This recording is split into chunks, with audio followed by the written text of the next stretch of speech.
The morning light spilled through the tall windows of the Supreme Court chamber, casting sharp, elongated shadows across the polished wood. The room buzzed with a quiet anticipation, the kind that only comes when people sense that something important is about to happen. Journalists adjusted their microphones, students leaned forward in their seats, and citizens from all walks of life watched intently, all drawn by the promise of a debate that could illuminate the balance between law and lived experience. Justice Elena Kagan, known for her precision, calm authority, and sharp intellect, sat poised at the bench, reviewing her notes with her usual meticulousness. Today's case involved online privacy, freedom of expression, and the ripple effects of legislation on ordinary citizens. The courtroom doors opened, and Jasmine Crockett walked in. She moved deliberately, her expression calm but focused. There was a quiet confidence in her steps that drew eyes, not because she demanded attention, but because she radiated a presence that invited it. She carried no notes, no dramatic flair, just a composed readiness to engage. Everyone in the room knew Crockett had a reputation for incisive, thoughtful questioning, and today she was prepared to challenge assumptions without crossing lines of decorum. The tension wasn't aggressive. It was intellectual. People leaned forward, anticipating a meeting of intellect, experience, and moral reasoning. Kagan began the session, her tone measured, her words precise. She outlined the importance of legal precedent, the necessity of consistency, and the need to maintain the integrity of judicial procedures. Her questions were pointed, designed to elicit responses grounded in law. She reminded Crockett that the court could only operate within legal boundaries, and that personal anecdotes, while sometimes illustrative, could not substitute for a reasoned argument supported by precedent. There was a subtle firmness to her voice, a reminder that the weight of authority in the courtroom is not just symbolic, it is practical. Crockett listened carefully, nodding, absorbing every word. When she spoke, it was with quiet clarity. "Justice Kagan," she began, "I understand the importance of precedent and consistency. But we must also consider the real people affected by these decisions." Her voice was calm, measured, and carried a quiet strength that immediately drew attention. Rules are important, but so is the human experience. Without understanding the consequences for those who live under these rules, fairness becomes an abstraction. The room shifted slightly, the air charged with intellectual tension. It wasn't confrontation. It was the meeting of two perspectives, each compelling in its own right. Crockett did not waste words. She immediately gave examples, brief but vivid, of how abstract legal rules intersect with daily life. She spoke of a college student facing disciplinary action for expressing opinions online without fully understanding the scope of regulations. She mentioned a small business owner struggling to comply with privacy laws while trying to maintain operations and protect employees. And she described a single parent navigating complex digital bureaucracies, facing stress and uncertainty despite acting in good faith. Each story was concise, but each painted a clear picture, bringing immediacy and relatability to an otherwise abstract discussion. Kagan's expression remained composed, but her eyes flickered with interest. She appreciated precision and logic, and she could see that Crockett's points were not emotional appeals, they were structured, reasoned, and grounded in reality. Kagan reminded the room that safeguards exist within the system. Review mechanisms, appeal processes, and judicial discretion all work to prevent harm or unfair outcomes. Yet Crockett's follow-up was sharp, calm, and undeniable. "Even with safeguards," she said, "how can we ensure that no one is left behind? How can the law protect people without creating unintended burdens?" The tension in the room was subtle but unmistakable. It was not adversarial. It was reflective, almost magnetic. Students scribbled notes, journalists leaned closer to capture nuance, and the citizens in the gallery absorbed the exchange with a mix of curiosity and personal reflection. Crockett's method was simple but effective. Connect legal principles to tangible human consequences. Her tone never rose. Her presence never demanded. Yet every word commanded attention. She had set the stage for a debate that would test assumptions without creating hostility, illuminating both the structure of law and the lived experience of those under its authority. Crockett then transitions to broader societal questions. She asked how legal frameworks could balance predictability with flexibility, how rules could provide guidance without becoming oppressive, and how authority could coexist with empathy. Her questions were direct, yet thought-provoking, designed to challenge assumptions without insulting anyone. Kagan listened intently, responding with carefully considered clarifications, emphasizing the importance of maintaining judicial boundaries, but also acknowledging, subtly, the legitimacy of Crockett's framing. The room felt the intellectual push and pulled the kind of tension that invites reflection rather than conflict. The audience became deeply engaged. People whispered to neighbors about how the examples applied to their own lives. Students nodded, recognizing scenarios that mirrored their struggles with online expression and digital compliance. Journalists adjusted cameras and microphones, capturing moments of clarity, insight, and tension that would resonate far beyond the walls of the courtroom. Crockett's calm, human-centered reasoning had shifted the room's focus from purely abstract principles to the practical consequences of law in action. Kagan posed her next question, seeking to anchor the discussion in precedent. She pointed out that law functions as a framework for fairness, that without consistency, favoritism and bias could emerge. The courtroom was quiet, reflective. Crockett responded with precision, emphasizing that consistency is essential but not sufficient. A fair law is not just predictable, she said. It is understandable. It is accessible. And it considers the real people who live under its rules. Her framing created a dynamic tension between abstract principle and lived reality, compelling every listener to consider both sides. By the end of Part 1, no verdict had been reached. No side had won. Yet everyone in the room had witnessed a shift. Kagan's authority, grounded in law and precedent, had been balanced by Crockett's clarity, empathy, and insight. The hearing had evolved from a formal procedural session into a space for thoughtful reflection, where structure and human consequence were held in tension, each enhancing understanding of the other. The audience left with questions, not answers, their curiosity piqued, and a sense of engagement that promised deeper consideration as the debate continued. The sunlight outside continued to stream through the courthouse windows. But inside, a different kind of illumination had taken hold. Authority and empathy, structure and human experience, law and life all were now in conversation.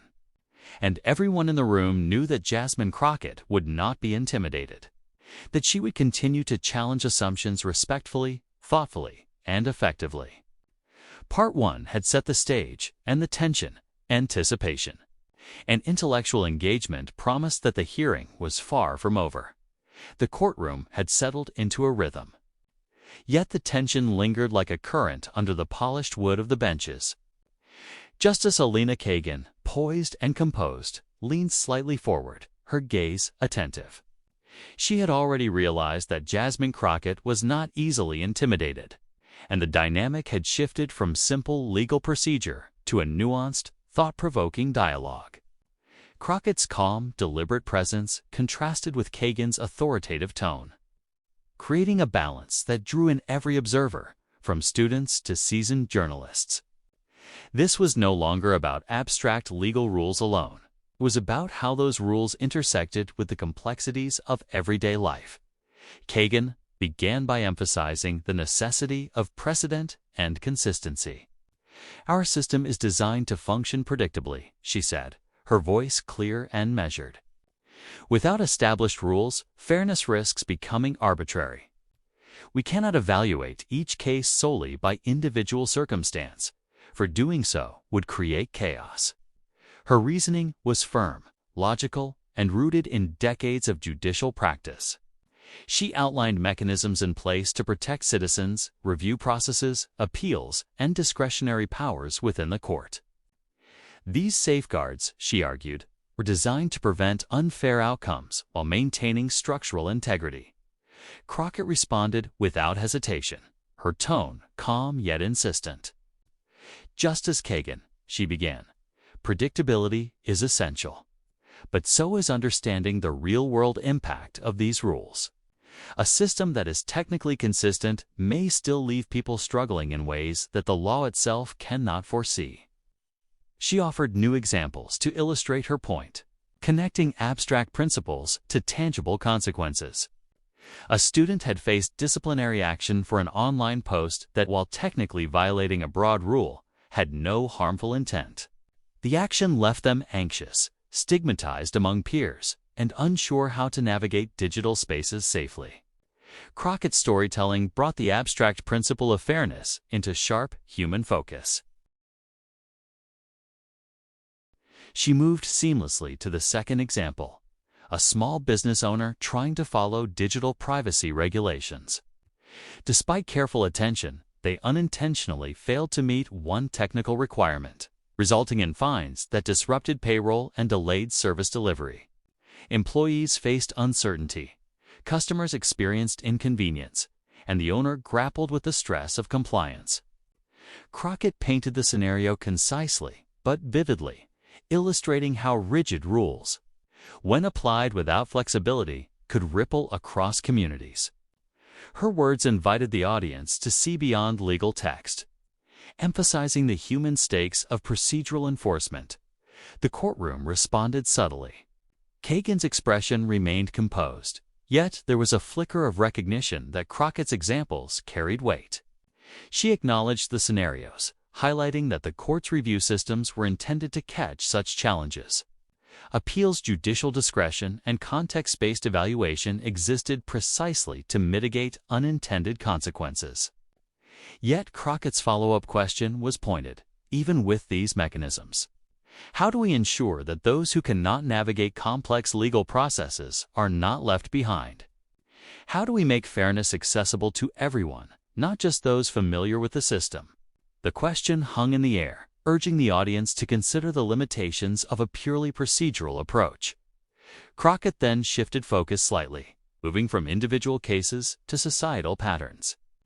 She described how rules that appear neutral can disproportionately impact certain groups. Teenagers exploring online expression, seniors managing digital bureaucracy, and workers balancing multiple compliance demands all faced stress and uncertainty under uniform regulations. These were not hypothetical situations. They mirrored real challenges in everyday life. Her tone was calm, her examples relatable, and her reasoning precise. The courtroom leaned into the dialogue, absorbing the subtle tension between authority and lived experience. Kagan responded with the precision of a seasoned jurist. She explained that law functions as a framework for fairness, ensuring predictability and reducing arbitrary decision-making. Without structure, she said, discretion risks introducing bias, favoritism, or inconsistency. The room remained engaged. Journalists adjusted cameras, students leaned forward, and observers whispered quietly, recognizing that the debate was not about personal opinions, but about how to balance complex principles in practice. Crockett anticipated the point and deepened her argument. She acknowledged the importance of structure, but emphasized that rigid enforcement could produce inequities even within a system designed to be fair. She asked the audience to consider practical barriers. Who has the knowledge, resources, or support to navigate compliance systems effectively? Who benefits from procedural consistency, and who bears the brunt of unintended consequences? Each question invited reflection, not conflict. The courtroom was silent, absorbing the interplay of authority and human experience. To reinforce her perspective, Crockett introduced a third scenario: a single parent navigating digital systems to manage school communications, health information, and public services. Despite following rules meticulously, Minor technical misunderstandings caused delays and confusion, creating unnecessary stress for the family. Kagan acknowledged the importance of these practical concerns, reiterating that discretion and appeal systems exist to address such outcomes. But Crockett's framing revealed that structural safeguards, while necessary, are not always sufficient. The tension was no longer between right and wrong. It was between principle and consequence, between ideal and reality. The exchange accelerated subtly, like a conversation moving at the speed of thought. Kagan posed hypotheticals rooted in legal precedent, asking how exceptions could be managed without eroding consistency. Crockett countered with real-world scenarios, showing that even well-structured rules can produce hardship when applied without perspective. Every example was precise, concise, and emotionally resonant. Students and journalists captured details, nodding as they saw familiar patterns in the everyday lives they navigated or observed. Citizens in the gallery reflected silently. Understanding the practical stakes behind abstract principles, Crockett's strategy became evident. Illustrate consequences clearly. Ask thoughtful questions and avoid confrontational language. She moved the discussion from legal theory to lived experience without diminishing the importance of authority. Kagan maintained her composure, articulating how structure ensures fairness across the system. Crockett emphasized that fairness requires both structure and empathy, creating a dialogue rather than a debate. The audience could see both sides, the necessity of rules and the need to account for human reality by the end of the session. The room had transformed. What began as a formal hearing had evolved into an intellectual exploration of law in practice. Kagan's authority and insistence on structure provided clarity and grounding, while Crockett's examples and reasoning illuminated the human consequences of legal decisions. Neither side had one, but both perspectives were understood and respected. Students whispered reflections, journalists captured key moments for broader discussion, and citizens left with questions about how law interacts with everyday life. Outside the courtroom, conversations bubbled with excitement and curiosity. Students debated the practical implications of rules and procedures. Small business owners considered the hidden impacts of compliance, and citizens reflected on how authority and empathy could coexist in systems designed for fairness. Crockett's calm confidence had ensured that the hearing moved beyond abstract discussion into real, thoughtful consideration of human impact. Kagan, attentive and reflective, had engaged fully with the questions posed, demonstrating that even the highest authority can recognize the need for perspective alongside principle. As the morning session concluded, it was clear the dialogue had deepened understanding, illuminated complexity, and encouraged reflection. Authority and structure had been respected. Human experience had been highlighted. The audience left curious and engaged, knowing that the next phase of the hearing would continue the exploration of balance between law, fairness, and life. Jasmine Crockett had made her presence felt without confrontation, and Elena Kagan had responded with thoughtfulness, setting the stage for an even more compelling continuation. The courtroom hummed with quiet intensity as Part 3 of the hearing began. The air was thick with anticipation, a subtle energy that comes when ideas are being tested in real time. Justice Elena Kagan, composed and precise, adjusted her glasses and reviewed her notes, ready to maintain the structure of the legal framework. Jasmine Crockett, calm and deliberate, had already established her presence. The audience sensed it immediately. This session would push deeper, exploring not only the rules themselves, but their practical human consequences. Every observer, from students and journalists to citizens in the gallery, lined forward, knowing that the balance between law and life would be illuminated in new ways today. Kagan started the session by reaffirming the necessity of consistency and precedent. "Rules and structure are the foundation of fairness," she said, her tone measured but firm. "Without predictability, the system risks bias, inconsistency, and arbitrariness. Exceptions must be carefully justified, or the law itself becomes unstable. She cited previous rulings and mechanisms designed to safeguard fairness, emphasizing that judicial review, appeals, and discretion exist to protect citizens from unintended outcomes. Her argument was precise, logical, and grounded in decades of experience, reflecting the authority that comes with years on the bench. Crockett responded without hesitation. Her tone remained calm, her voice steady, yet her presence carried quiet authority. "Justice Kagan," she said, "structure and consistency are vital, but they are not enough. The law must also account for the real lives it governs. A rule applied consistently can still cause harm if human context is ignored." She began with a concise, compelling example: a college student disciplined for an online post that violated a broad policy, even though the student's intent was harmless. The student experienced anxiety, social stigma, and confusion, learning the hard way how rules interpreted rigidly can impact life beyond the classroom. The example drew subtle nods from students in the gallery, who recognized the realities Crockett described next. Crockett described a small business navigating complex privacy regulations. Despite following guidance closely, one technical error triggered a fine. The consequence rippled through the business, delaying payroll, unsettling employees, and disrupting services for clients. Crockett painted the scenario succinctly but vividly, allowing the audience to understand how rigid rules could unintentionally affect people's livelihoods.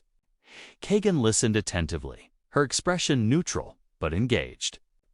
Aware that these examples highlighted dimensions of fairness the law addresses only indirectly, Crockett then moved to a third scenario: a single parent managing school communications, health information, and government forms online. Minor misunderstandings or technical glitches created unnecessary stress and confusion, even when the parent had followed instructions diligently. Even the most careful citizen, Crockett said, can face obstacles that technical consistency alone cannot prevent. Fairness requires both structure and human understanding. Her phrasing was simple, yet its impact was immediate. Every person in the room could visualize these situations. Feeling the weight of the consequences described, Kagan responded with her trademark precision. She acknowledged that real-world challenges exist, but stressed that the system has built-in protections. Appeals, discretion, and oversight are designed to ensure fairness, she said. We cannot allow individual hardship to override the consistency necessary for justice. Without structure, we risk undermining the very protection fairness provides. Her words were calm, authoritative, yet not dismissive. She recognized the value of the discussion while defending the principles that guide the judiciary. Crockett anticipated the response. She reframed the discussion, asking the audience to consider accessibility, clarity, and support. Safeguards are only effective if people know how to use them and have the resources to do so. Otherwise, a rule might be consistent in theory, but unfair in practice. She provided examples: students unaware of digital compliance rules, small business owners without legal guidance, parents struggling with confusing systems. Each case illustrated that rules, while necessary, cannot exist in a vacuum. They must engage with the human realities they govern.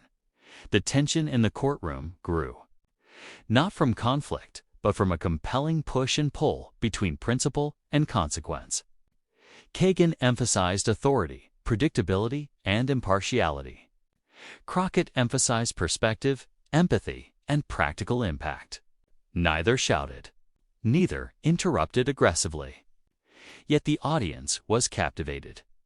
Students leaned closer, journalists adjusted their microphones, and citizens watched intently, realizing that the exchange was about understanding the complexity of law in everyday life, not about who would win. Crockett's strategy became evident. She moved between micro-level examples and broad societal implications. She illustrated how rigid rules could discourage dialogue, create anxiety, or limit opportunity, even when technically fair. Teenagers, workers, parents, and community members all faced situations where law interacted with life in complex ways. Kagan highlighted structural solutions, such as procedural safeguards and judicial discretion, reinforcing the importance of predictability and fairness. Together, the exchange illuminated the tension between consistency and human impact without diminishing either side. Crockett then asked a question that resonated across the courtroom. How do we ensure that fairness is meaningful, not just theoretical? She argued that law without perspective risks alienating those it is meant to protect. Kagan responded thoughtfully, noting that while the law cannot account for every nuance, it provides the framework within which adjustments can be made. The dialogue had evolved beyond procedural argument into a reflection on responsibility, empathy, and the real-world consequences of judicial decisions. The courtroom audience remained rapt. Students whispered notes to one another, recognizing the scenarios described in their own lives or the communities they knew. Journalists captured each moment, understanding the appeal of human-centered examples framed within a legal context. Citizens reflected silently, thinking about their own experiences with rules, regulations, and unintended consequences. The debate was no longer just theoretical.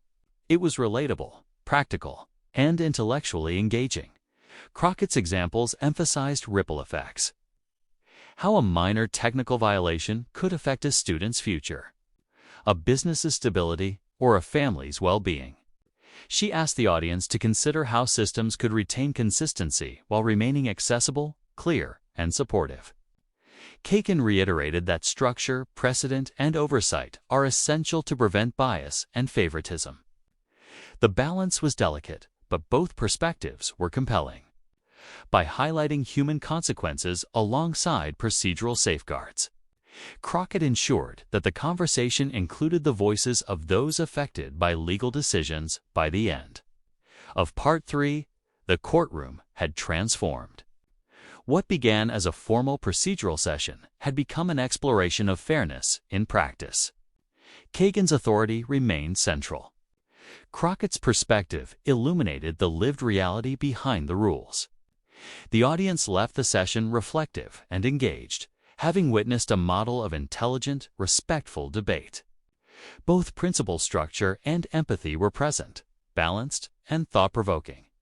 Outside the courtroom, conversations buzzed with new energy. Students discussed how rules intersect with daily life. Small business owners debated compliance challenges, and citizens reflected on how authority and perspective could coexist. Crockett's calm confidence and refusal to be intimidated had ensured that the discussion moved beyond abstract theory, while Kagan's precision reinforced the importance of rules and structure. Together, they had created a dialogue that was intellectually stimulating, emotionally resonant, and relatable for anyone paying attention. Part 3 ended not with resolution, but with reflection. The tension between law and life, structure and human consequence, authority and empathy had deepened. Everyone in the courtroom left aware that fairness requires more than rules, it requires understanding. Crockett's examples had humanized the debate. Kagan's rigor had preserved its legal integrity.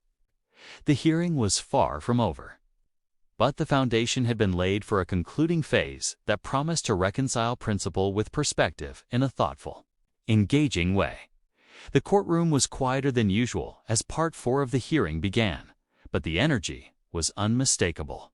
Everyone could feel it's a kind of tension that comes when a discussion moves beyond procedure into reflection, curiosity, and understanding. Justice Elena Kagan, seated with her characteristic calm authority, scanned the room and adjusted her notes. She had already realized that Jasmine Crockett would not be intimidated. Crockett, standing confidently and composed, had a presence that made the audience pay attention not because of volume or aggression, but because of clarity, poise, and compelling reasoning. The focus of the session had shifted. This was no longer only about precedent or rules. It was about balance, consequence, and perspective. Kagan opened the discussion by reaffirming the importance of consistency in law. "Our system relies on predictable rules," she said, her voice steady, measured, and thoughtful. "Without structure, fairness itself risks becoming subjective. Exceptions, while sometimes necessary, must be carefully weighed to prevent unintended bias." She reminded everyone of the safeguards built into the judicial system: appeals, review processes, and judicial discretion, designed to ensure that individual circumstances could be considered without undermining the law's integrity. Her argument was precise and logical, the kind of reasoning honed over decades on the bench. Crockett responded calmly, immediately pivoting the conversation to practical consequences. "Consistency is vital, Justice Kagan, but predictability alone does not guarantee fairness," she said. "We must consider how rules affect the people living under them. A law can be consistent yet still create burdens if it ignores real-world complexity." She illustrated her point with concise, vivid examples. A college student had faced disciplinary action for a post online that violated a broadly defined rule, despite the student's good intentions. The resulting anxiety and confusion disrupted the student's academic focus and social interactions. Crockett's storytelling brought the law into a human context, and the courtroom listened, absorbed, and reflected. She moved on to a small business owner attempting to comply with complex privacy regulations. Even with careful adherence, a minor technical violation triggered fines and delayed operations. Employees were uncertain, clients experienced disruptions, and the owner endured significant stress. Crockett's description was precise and relatable, demonstrating how strict application of rules could inadvertently affect livelihoods and communities. Kagan listened intently, her calm demeanor never wavering. But there was a subtle recognition that Crockett's argument held practical merit. Crockett then highlighted a single parent navigating online systems for school, health, and government communications. Despite following rules closely, minor errors or misinterpretations caused unnecessary delays and stress. "Even the most diligent citizens," she said, "can encounter obstacles that the law does not foresee. Fairness requires not just rules, but perspective, clarity, and support." Her voice remained steady, never confrontational, yet every word commanded attention. The audience could visualize these scenarios. Connecting emotionally and intellectually to the discussion, Kagan responded thoughtfully, emphasizing that the judicial system provides mechanisms to address hardships. She outlined how appeals and discretion allowed judges to consider individual circumstances and correct imbalances. "The framework exists to ensure fairness," she explained. "We cannot let individual missteps determine the entire system.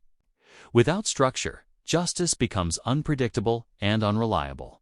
Her reasoning was clear, logical, and deliberate, emphasizing that the authority of law protects all citizens equally. Crockett anticipated the response, asking how accessible those mechanisms truly are. She highlighted that while appeals and review processes exist, navigating them requires knowledge, resources, and time advantages not everyone possesses. Teenagers, small business owners, and working parents may struggle to use these systems effectively, creating a gap between theoretical fairness and practical outcomes. "We must ask," she said, "who benefits from the rules and who bears the burden. Structure must serve people, not confuse or constrain them." Her questions encouraged reflection rather than confrontation, creating a thoughtful dialogue that engaged the entire courtroom. The tension in the room was not adversarial, was reflective, subtle, and compelling. Kagan emphasized authority, consistency, and impartiality, while Crockett highlighted human impact, empathy, and accessibility. Both were compelling, and both were necessary. Students leaned forward, taking notes. Journalists adjusted cameras, capturing moments that would resonate widely. Citizens in the gallery reflected on how rules, authority, and perspective intersect in their own lives. The discussion had evolved from legal procedure into a lesson on balance, responsibility, and fairness. Crockett's strategy was clear. She used concise, relatable examples to make abstract principles tangible. She explained how rigid rules, applied without understanding context, could discourage dialogue, create anxiety, or limit opportunity. Kagan reinforced that consistency and precedent are essential to maintain impartiality and protect citizens from arbitrary decisions. Together, they highlighted a critical tension.